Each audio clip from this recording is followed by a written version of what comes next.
किसी ने क्या खूब कही है कि फ़र्क इससे नहीं पड़ता कि लोग आपको तोड़ना चाहते हैं, फ़र्क इससे पड़ता है कि आप क्या चाहते हैं। एक गाँव में दो बच्चे की दोस्ती हो गई। एक बच्चा 8 साल का था और दूसरा 10 साल का। दोनों बच्चों की दोस्ती दिन प्रतिदिन मजबूत होती जा रही थी। दोनों की साथ में स्कूल पढ़ने के लिए जाते थे, खेलने के लिए जाते थे। एक दिन दोनों बच्चे गेंद से खेल रहे थे और खेलते खेलते गाँव से दूर निकल गए और एक सुनसान इलाके में पहुंच गए। उस गांव से बाहर एक बहुत ही पुराना कुआं था जो कि सूख चुका था और उनकी गेंद उस पुराने कुएं में जाकर गिर गई। अब जो 10 साल का बच्चा था वह बोला कि रुको, मैं गेंद निकालता हूँ, और इस हड़बड़ाहट और जल्दबाजी में वह कुएं में गिर गया। गेंद तो निकली नहीं बल्कि वह बच्चा भी कुएं में चला गया। अब छोटा बच्चा जो कि बाहर खड़ा हुआ था वह घबरा गया। वह सोचा कि अब क्या होगा, घर वाले तो मुझे बहुत मारेंगे, डांटेंगे, इसकी जान चली जाएगी, यह बच नहीं पाएगा। उसके मन में ऐसे बहुत से उल्टे उल्टे निगेटिव ख्याल आ रहे थे। अंदर से बच्चा चिल्ला रहा था, बचाओ बचाओ। इधर बाहर खड़ा बच्चा चिल्ला रहा था, बचाओ बचाओ, लेकिन सुनसान जगह के कारण उनकी कोई आवाज़ नहीं सुन रहा था। दूर दूर तक कोई दिख नहीं रहा था। छोटे बच्चे दौड़कर इधर उधर घूम कर देख लिया, लेकिन कोई नहीं दिख रहा था। अब अंदर पड़े बच्चे को गला चिल्लाने के कारण सूखता रह रहा था। आवाज़ नहीं निकल रही थी, सांसें फूल रही थी और आसपास में पानी भी नहीं मिल रहा था कि समझ नहीं आ रहा था कि क्या करे। तभी उसको दूर झाड़ी के पास एक रस्सी और बाल्टी दिखाई दी। वो बच्चा दौड़ कर गया और लेकर आ गया। उसने रस्सी से वह बाल्टी बांधी और रस्सी नीचे कुएं में फेंक दी।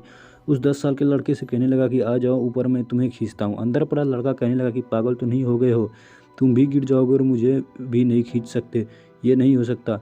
उस 8 साल के लड़के ने कहने लगा कि नहीं, मैं करके दिखाऊंगा, तुम बाल्टी पकड़ो और ऊपर आ जाओ। उस 8 साल के बच्चे ने अपनी पूरी जान लगा दी। उसका गला सूख चुका है, प्यास लग रही है, हालत ख़राब है, लेकिन उसके बावजूद उसने उस रस्सी को अपने पूरे दम से खींचा और उस 10 साल के लड़के को बाहर निकाल दिया। अब उस बच्चे को निकलते निकलते रात हो गई थी। अब वो दोनों बच्चों गाँव की तरफ जा रहे थे। जब दोनों गाँव में पहुँचे तो भीड़ इकट्ठी हो गई। उन दोनों के माता पिता रो रहे थे। गाँव वाले कह रहे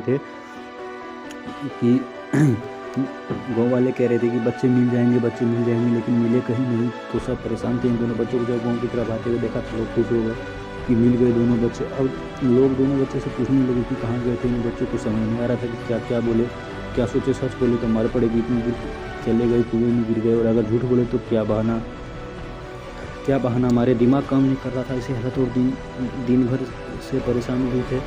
और इन दिनों दोनों ने सच बोल दिया। छोटे बच्चों ने कहा कि कुएं में गिर गए थे तो मैंने रस्सी से खींच कर निकाल दिया। आज जैसे ही ये बोला तो लोग हंसने की, तुम कल हो क्या, तुमसे एक बाल्टी पानी की थी और तुम 10 साल के बच्चे को खींच कर बाहर निकाल दिया। लोग उन बच्चे का मजाक उड़ाने लगे। तभी गाँव के सबसे बुजुर्ग व्यक्ति जो वहाँ के सरपंच थे उन्होंने कहा कि बच्चे सच बोल रहे हैं, ये वाकई कि 10 साल के बच्चे को खींचकर बाहर निकाल दिया। अब इसके कारण है, पहली बात ये कि उसके पास और कोई विकल्प मर जाएगा। दूसरी बात, इसके पास में कोई कहने वाला नहीं था कि तुझसे नहीं होगा, इसलिए बच्चे सच बोल रहा है। अगर जीवन में आप सक्सेस पाना चाहते हैं तो ये बात याद रखिएगा, पहला आपके पास कोई ऑप्शन नहीं बचा है, आपको उस काम को करके ही दिखाना है। और दूसरा, जब आसपास के लोग कहने लगे कि तुमसे नहीं होगा तो बहरे बन जाओ और उनकी बातों को मत सुनो। आज की कहानी से हमें आपसे यही कहना चाहूँगा कि करके दिखाओ कुछ ऐसा कि दुनिया करना चाहे आपके जैसा।